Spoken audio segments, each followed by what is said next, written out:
What's up everyone, Chef Dave back with another ramen tasting video. I've had a great time so far with this series. I think it's a lot of fun and I do love ramen and I'm really curious to keep tasting all these different brands. And today we're going to taste what I've come to find out is maybe a little bit of a controversial ramen. I did a little tiny bit of research on it because I've never had it before, and this is the Bulramen company and this is the Carbonara ramen, which I thought was kind of hysterical. Now, what I've seen from on the internet is that this is, in fact, kind of a knockoff. You know, when someone makes something good, everyone else copies it. It's kind of interesting when you do a little research or just even a simple Googling of it. There's not a whole lot of information that comes up besides those 2 points where it's like, it's a copycat. Some people like this one better, some people like that one better, like whatever.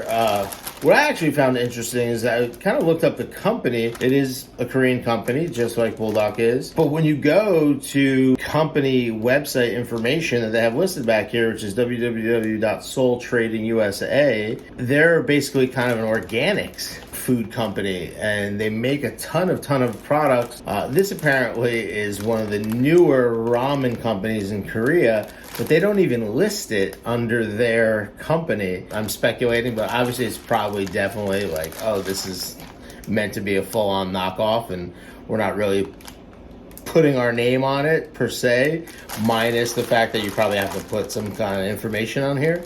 But I thought that was kind of interesting, and those who do it first don't always do it best. That's what I always say. As more and more people find it and like it, whatever those products are, you start to see an evolution. Oftentimes, the people who come after you make it better. It's not always the case. Sometimes it's a money grab and you know, you're just making a product, but there are enough people that like this company better than Bulldog. When I was shopping, I saw the carbonara. Let's chef it up and taste what carbonara ramen might be. I know that putting cheese on ramen is pretty popular and many viral videos of it. Sounds very interesting. I've never actually done it personally. I tend to stick with like vegetable and eggs and meats and stuff if I'm jazzing up an instant ramen personally. Since the cheese is already here, I figured let's give this a shot. Let's get into it. This is the package, what it looks like individual. Again, this is carbonara, Bulramen Carbonara, spicy.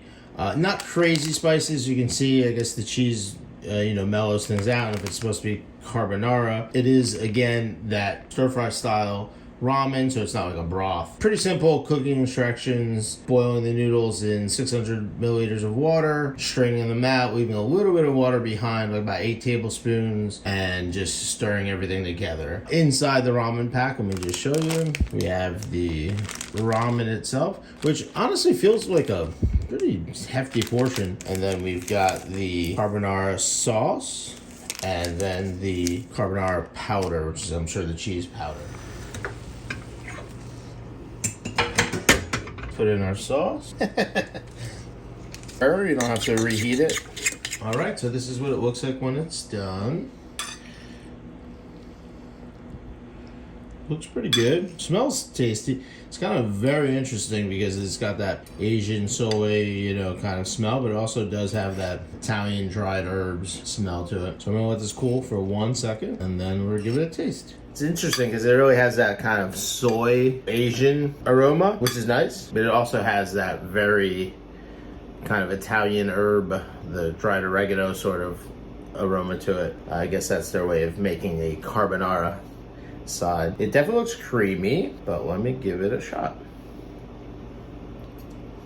Interesting. Definitely spicy. And if this is mild, I can eat spice. This says mild on it. This is pretty spicy. It's not bad, but it's kind of weird. You get that umami of like almost like hoisin or oyster sauce, but it's not oyster sauce, but like that rich kind of sweet Asian kind of sauce. But then you get the Italian dry herb quality, which isn't always my favorite. I like fresh herbs. And then you get the richness from the cheese. I don't think you get cheese per se, but you get like the rich kind of the creaminess, but it is spicy. Yeah, tastes good. I don't know if I would buy again. I'd be curious what the Bulldog version tastes like. I mean, totally edible, totally fine, but I don't know if I would like gravitate towards this one. Very interesting though. So if you're looking for something fun, spicy, totally worth a purchase. I got a couple more packs to play with, so maybe we'll add some real Parmesan to it and see what that tastes like. On the spicy side, I've just never, I love spicy food. There's something that falls into the ramen, or the instant ramen category, I should say. When it's spicy, it's almost like too sharp.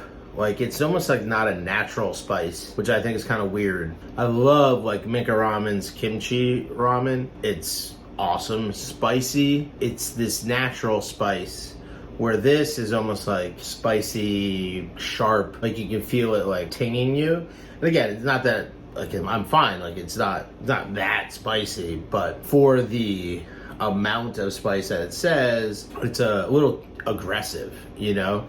And it almost starts to, for me anyway, it almost starts to take over the actual ramen. Again, good, interesting. Don't know if I would do it again. Let me know what you think in the comments. If you like this one, you like the Bulldog version, I'd love to know what your favorite is. In the meantime, make sure you comment, like, subscribe, and ring that notification bell, and we'll see you on the next one. Peace.